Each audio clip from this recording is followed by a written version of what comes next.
அன்பான வாடிக்கையாளர்கள், நம்ம பைசல் ப்ராப்பர்ட்டிஸ் அருமையான ஒரு வீடு வந்திருக்கு பார்த்துங்க. இது எங்கன்னு பார்த்தீங்கன்னா, நம்ம கன்னியாகுமரி மாவட்டத்தில் நமக்கு தம்பத்துக்கோணம் கம்பிப்பாலம் பக்கத்தில் இருக்குது. தம்பத்துக்கோணம் கம்பிப்பாலம் சிஎம்சி ஸ்கூல் இருக்குது, பெட்ரோல் பம்ப் இருக்குது. அந்த ஏரியாவிலேருந்து உங்களுக்கு கம்பிப்பாலம் பக்கத்தில் இருக்குது பார்த்துருங்க. நல்ல ஒரு ரோட்டு வசதியோடு இருக்குது. அருமையான ஒரு வீடு.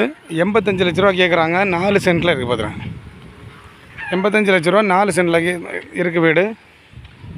பார்ப்போம், வீடாக பார்ப்போம். 2200 ஸ்கொயர் ஃபீட். நாகர்கோவில் டவுனுக்குள்ளே தம்பத்துக்கோணம் 2200 ஸ்கொயர் ஃபீட்டு போரோடு இருக்குது.